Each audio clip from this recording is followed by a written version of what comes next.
Good morning. Good morning, coffee moaners. If you're listening on podcast, good morning. Just do that. The news. We started with such sort of hilarity and silliness yesterday, didn't we, guys? And it just doesn't feel apt or right today. But let's do some good mornings. If you're listening on podcast, welcome. Some of the names you're going to hear now are some of our lovely followers, family guests, subscribers, silent subs sometimes, who are commenting on our live feed on YouTube. So good morning, everyone. Hi, Raspberry Mojito Girl, Edward Bevington, Sean Tucker, Bev Hartnell. Good morning. Obviously, it's just watching the news last night, guys. Just give us, if you had to use a word to describe what you're feeling as you see the images of what's coming out of Israel and Palestine, what word would you use? I don't know. Hopelessness. I just feel such hopelessness. Bell X says upsetting. Morning, heartbreaking, Sarah Withington. It's hideous, isn't it? It's hideous. Obviously, we are gonna dig into it a little bit. I think it's distraught. Miriam W says distraught. Yeah, I think that's Beryl McNally. Very sad. We're also in this really horrific Elaine Flew. We're in this horrific situation where, interestingly, I was talking to someone who wanted to post. It was a footage of a Palestinian boy in clear distress, asking why are we living here? And when someone asked, should I post this? I was like, well, we're in a situation now where if you post anything and it's considered to be on one side, going back to this thing, which we've talked about a lot on this channel, by dint of posting one thing, you will be pulled down for not having posted something else. Do you see what I mean? It's like you can't feel something for a moment for one side more than the other without someone tearing you down as being unbalanced. And yet the irony is we live in a climate where there's about as much balance as a well, I don't know, someone falling off a tripwire. I don't know. I mean, do you know what I mean? Everyone's sort of got such a strong opinion, and then suddenly at a moment like this, there's a sort of screaming out for balance. It's that sort of slight passive aggressivity, I think. Miriam W, I know people who personally who are affected directly by the Palestinian atrocities. So, what is the news? So the news is that late last night, or yesterday, a hospital was struck or was impacted with an explosion. And, you know, the news story this morning is obviously the blame game that has erupted around this event, this tragedy, with Hamas and many Palestinian health organizations claiming that an Israeli bomb or missile hit the hospital, that it was targeted, and Israel have counterattacked with this was a failed or misfired rocket from Islamic Jihad, or an aspect of the Hamas Palestinian resistance. Now, it's really hard, isn't it? It's really hard when you're seeing imagery that generates an automatic human response. When you see piles of bodies, when you see, distress, and you see just total bedlam. Catherine Cronin says, the horrific thing is both scenarios are plausible. Now, there's a phrase called the fog of war. Yeah, Benjamin Netanyahu is welcoming Biden. There's a phrase called the fog of war. Sharifa Beldi, the Israelis bomb the hospital. We're going to get into this now. There's something called the fog of war, and I think something that's really important to remember is, and of course the Israeli Defense Force have done a press conference claiming it, stating with their own evidence, alleged evidence, that it wasn't them, that it couldn't have been them, and in no way, shape or form was it them. And they invite journalists to go to look. But of course, the problem here, and let's start with this first problem, which is one of the first problems, is there are no journalists there. Certainly not in this specific area. In fact, I don't think there are many Western journalists at all in the West, in Gaza. So we can't verify, we can't confirm anything. But what we do know is that Israel is bombarding Palestine. So claim and counterclaim, claim and counterclaim, you know, really no one is going to get an answer on this. Ironically, Russia has asked for Israel to release satellite imagery. Here's something I don't understand, and here's something I wonder whether, you know, with the kind of so-called brains that all of these states have, though then one begins to get into all sorts of conspiracy theories. Why is there not a system whereby we have military satellite technology that in the event of any conflict, this satellite sort of material could be, you know, why hasn't the West popped a satellite over this conflict immediately so that we can, when things like this happen, get to the bottom of it? Do you know what I mean? I mean, it's like, why is there even any doubt? So let's just talk about some of the other things that we do know. On social media last night, a couple of Israeli journalistic spokespeople closely aligned to the government on social media platforms such as X posted that they had struck the hospital, an admission that they'd struck the hospital. Now, it's that strange thing, isn't it? Where trying to cover up a lie reveals a lie. And so what then happened was these messages were then rapidly removed from social media. In fact, I'm corresponding on Instagram direct messages with someone who removed one of their statements in Israel. We're having a sort of terse conversation as I'm asking, you know, well, why did you remove it? Why is it not up if that was what the state of play was? So you've got that. You've also got the fact that the alleged videos or films that were revealed to prove that it wasn't an Israeli strike that were released, I think, by the IDF. I think it was the Israeli Defense Force released this. The time code on the films didn't correspond with the time of the strike. So what you have here is essentially a sort of, prior to knowing how sort of damaging or severe this impact was, you had an admission of a strike removed, and subsequent to that, there's been footage released which has subsequently been shown to be fraudulent. Now, I'm not going to say what you should read into that. Just read into that what you will, because of course that can still think of it in terms of like I'm trying to think of the time I broke a snooker cue over Stuart's back because he wanted my granddad to die. Believe me, there's a reason for this. And I broke the snooker cue and I stood it up in the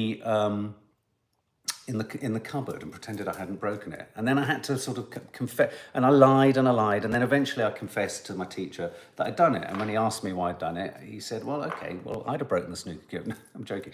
But the point is that just because fraudulent information has landed, and because that fraudulent information has then been covered up, you could argue, if you're wanting to be favourable, it was frantic, it was panic, it was stress-induced, it was like, it doesn't necessarily automatically infer guilt, but it doesn't look good. It doesn't look good. So I think before we go down this rabbit hole, and of it must be a self-strike by the Palestinians, you know, let some proper neutral observers go in there. Oh, but of course they can't, because the entire area is a war zone. And so this is where you then start to ask questions about, you know, neutrality and the veracity of news. Now, obviously, Nadia's dad is from the Middle East. Jordan was part of the equation last night. Now, I can't even begin to explain to you how significant, how massively significant we know as a family it is that King Abdullah actually said or cancelled the meeting with Biden. I cannot even begin to tell you how significant that is. It's unheard of. It's absolutely unheard of.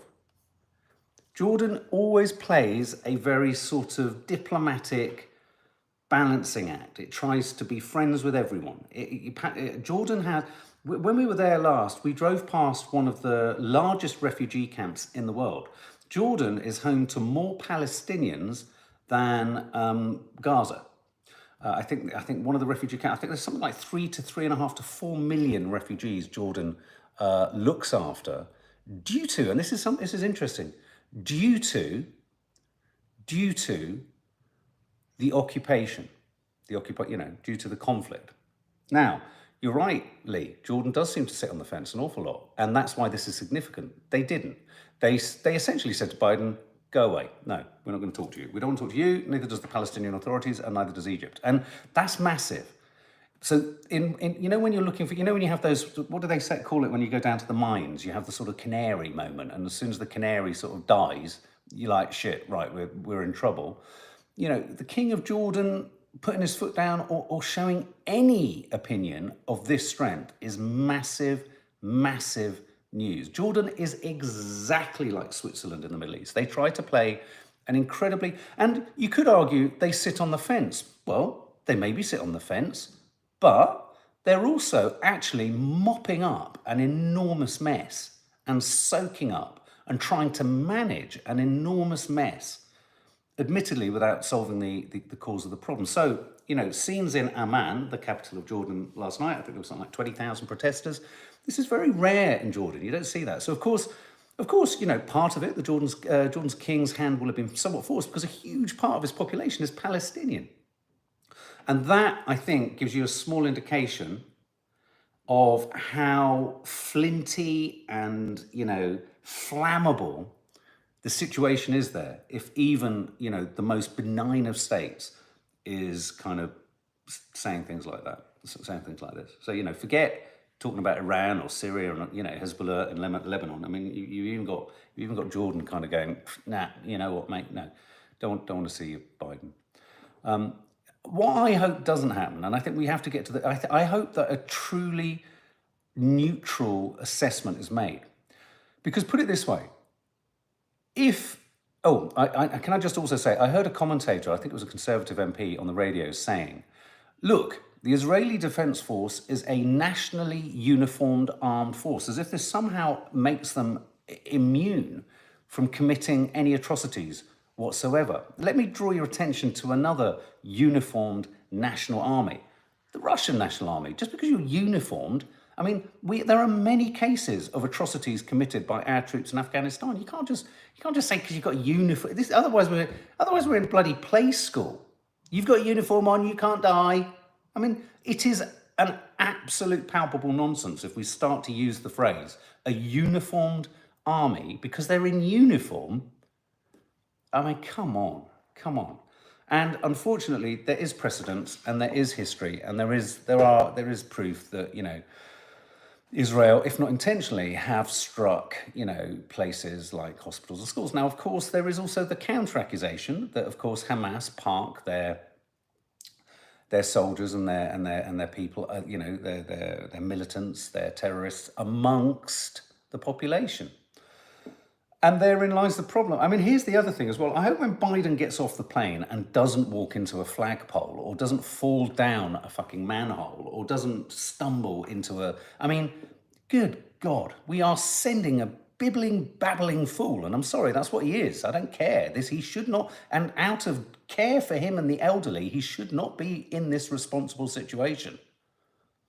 But as he hopefully hits his target of the sliding doors into the arrivals of the airport in Tel Aviv, let's hope so. Let's hope he doesn't smack into a wall. But once he's got through that, hopefully his nuanced ability to kind of, be a diplomat in that situation. Let's just hope the rest of his team kick in. Hopefully they're not just going to get in there and try and make this good. I've got this slight fear. This is my fear. You know that moment in Pulp Fiction where Harvey Keitel walks in? I can't remember which character. As Samuel L. Jackson blown someone's brains out, they've gone all over the room. And is he called Mr. Fix It? Someone will know, film fan here. Mr. Clean It, Mr. Mop It, or whatever it is. You know, he comes in with a bag and he's there to kind of clear.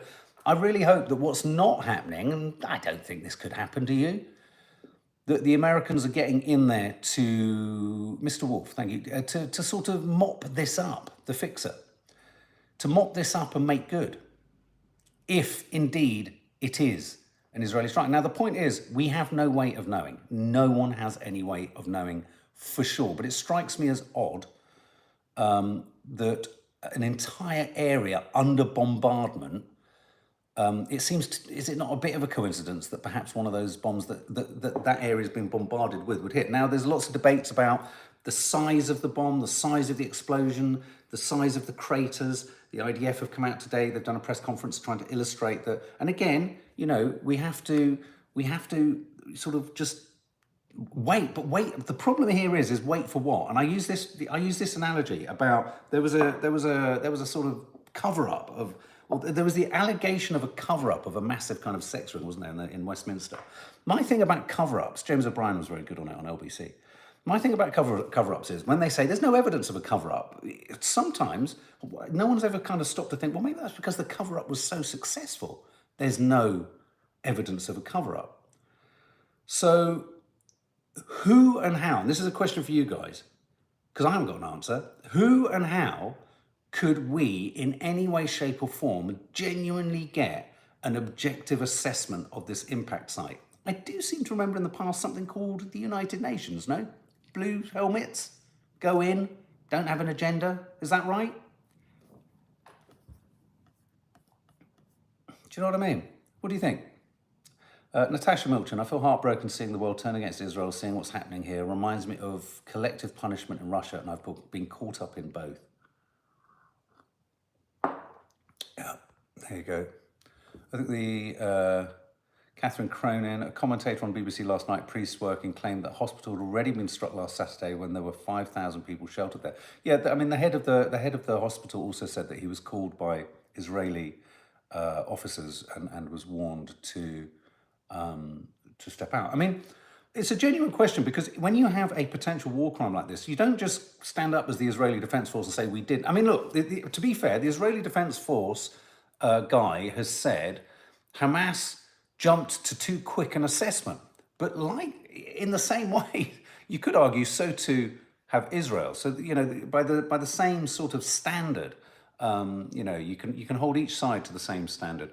There is footage here. I'm looking at footage here of Biden. He just about manages. He's hugging. I've got an image here of him hugging Netanyahu. He clearly doesn't know what an ear is because he's sort of looking at his ear like, good God, what is this? I mean, I think Matt Fry, is it? I think he's a reporter. He made a really interesting point. The irony, or the dark irony of the situation, that, you know, let's look at this potentially positively. Out of this moment, this could be the moment where, at the very least, America has some leverage or purchase to gain some kind of humanitarian aid or a corridor into Gaza, because you know, the humanitarian sort of entry point, Rafah, you know, that's been bombed. They can't get an agreement there. So you never know. You never know. This, because I was thinking, what would he be thinking on that plane? Well, he won't be thinking a lot, but what would everyone else in the other rooms of his kind of private, on his flight, what would they be thinking? And they'll be thinking, okay, well, in a weird way, this is the moment where we can apply a little bit more pressure and say, look, you know, you're allowed to defend yourself, Israel, but you've got to allow humanitarian aid to get in. Catherine Cronin, all the while, one of the youngest, most disenfranchised populations in the world is caught in the middle. Ooh. I mean, he's probably hanging on for dear life. But Lee Durant, Biden is a hindrance, not a help. Spinner's End, I'm American and everyone always seems to blame us no matter what. Well, look, I'm a huge Americanophile, is that what you call them? Someone who loves America. I mean, I find so much wondrously wonderful about America. But I do find America's foreign policy perverse, if I'm honest. Completely perverse, just bizarre. It just, foreign policy for America. I mean, isolationism has been a massive part of American foreign policy for years. And sometimes it just, I don't know, there's a sort of, the element of surprise here the element of surprise in all of this crisis is ridiculous. Bonkers 79, I really don't understand why it's happened in Israel. There's an enormous reservoir of information to look into, if you wish to find out why it's happened in Israel.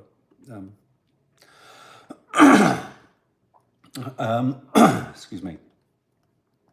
You only ever know what cover-ups when they go wrong. Israel isn't America's fault, it's the British and Europeans' fault to begin with. People need to go and read up on the truth. Yeah, you're absolutely right. And subsequent to the creation of Israel, we have had I think an American approach to things which has been incredibly ineffective, massively ineffective. And I'd say spineless. I mean, I think the only thing you can get out of this crisis now is an absolute sort of thumping of heads together. I mean, protests are going off everywhere. The West Bank is kicking off. As I said, protests in Jordan, Amman. What can happen here is if the appetite for a sort of Arab Spring of sorts tips over far enough, then we're in all sorts of trouble. Again, it's a huge moment for the King of Jordan to say this is a tipping point. This is an egregious assault. This is just awful. Hannah Lieb shoots. I agree, Miriam. UK had a mandate in Palestine, and the Balfour Declaration was one of the causes of the conflict. The UK is not clean in this whatsoever. I mean, I've said all along, the West has been responsible for this. I want to ask a curious question, and it's not a leading question, but it's a genuine question.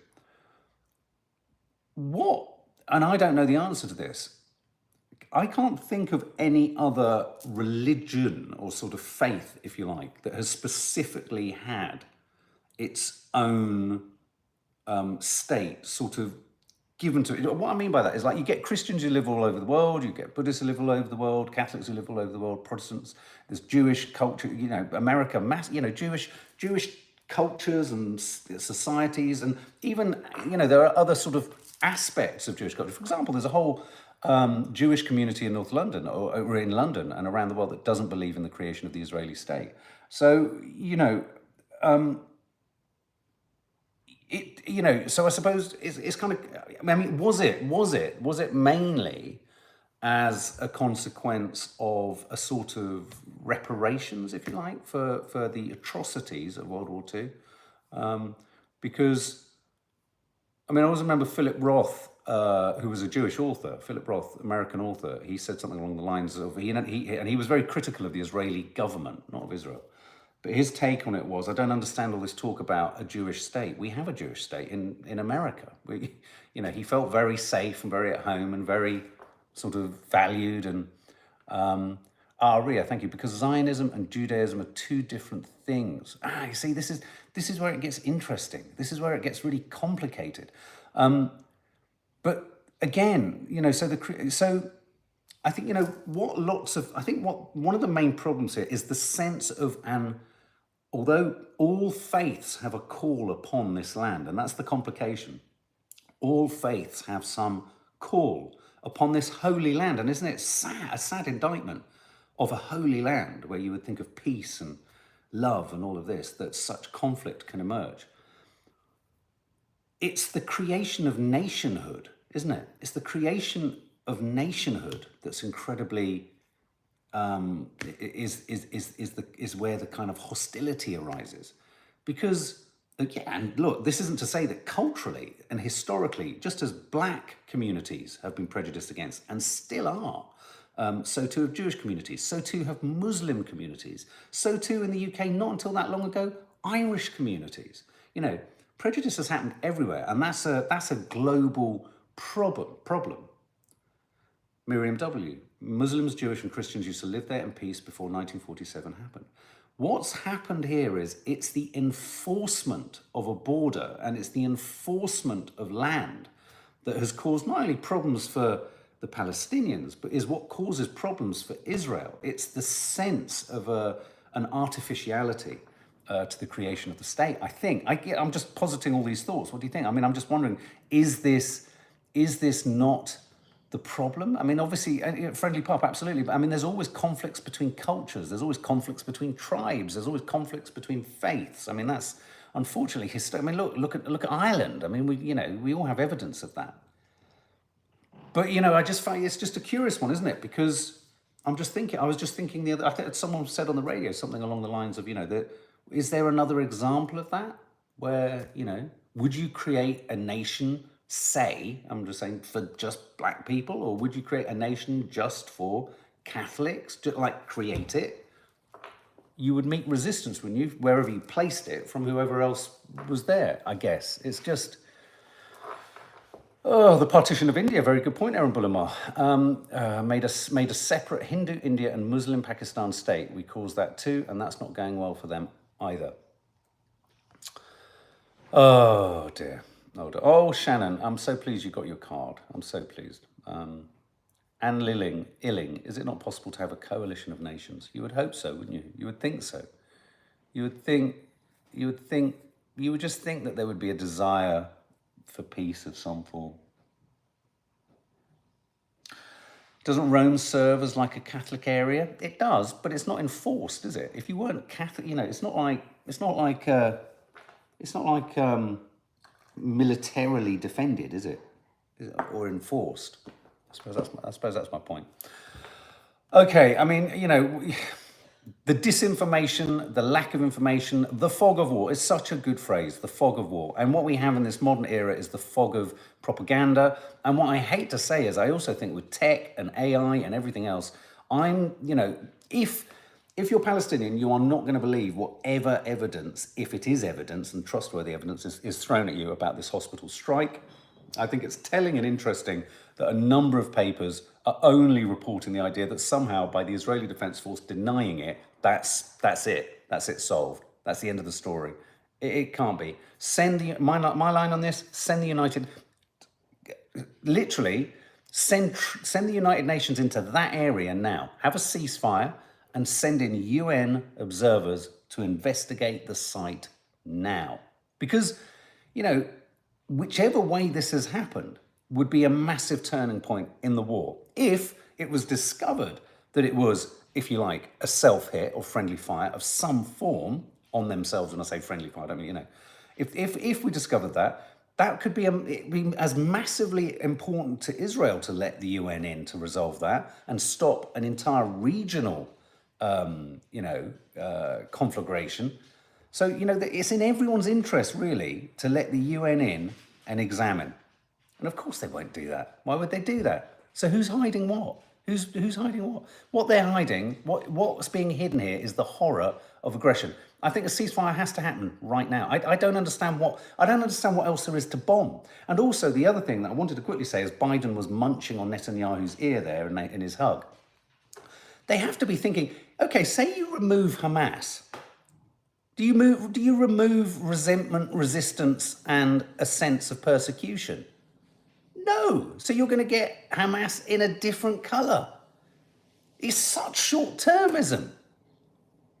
They've got to be thinking beyond this. You know what? Why don't they? Here's a thought.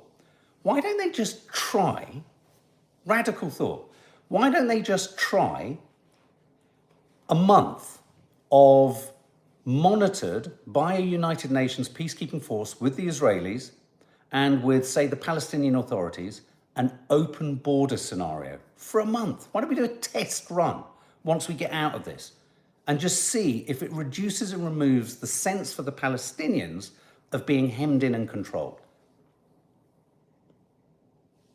Why don't we have little test runs on certain border areas where there's a gesture of freedom of movement? There must be a way. There must be some negotiated way of kind of offering. If you don't offer the Palestinians something out of this, you are going to make the problem worse. And yet you might come out of it going, we've removed Hamas. You might win the battle, but you won't win the war. Oh, It's entirely frustrating. Other news, quickly, before I head off. Nitrous oxide, laughing gas possession is about to be made illegal in 3 weeks. Only thing I think about this is, are they really going to arrest anyone using it?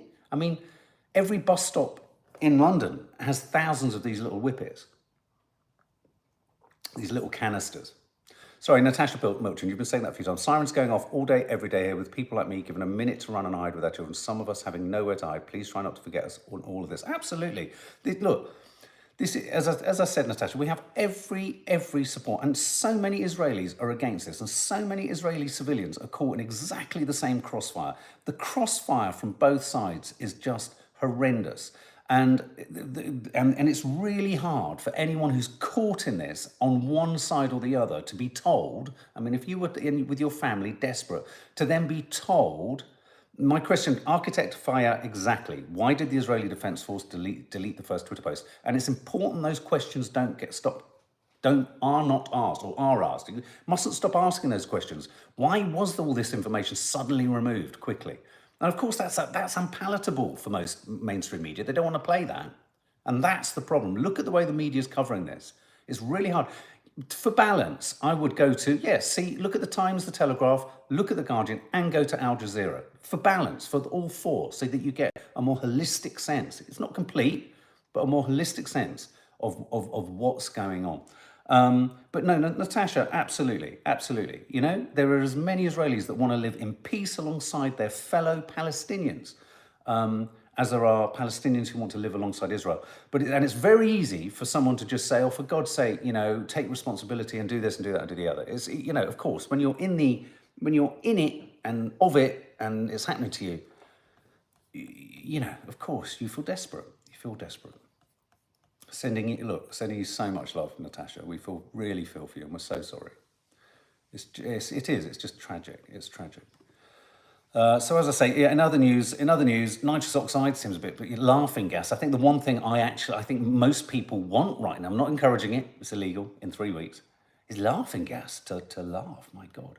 But I mean, pretty much all the news flow is around this, and we haven't heard the end of it. And it's going to be just, let's just hope that Biden has something in his pocket.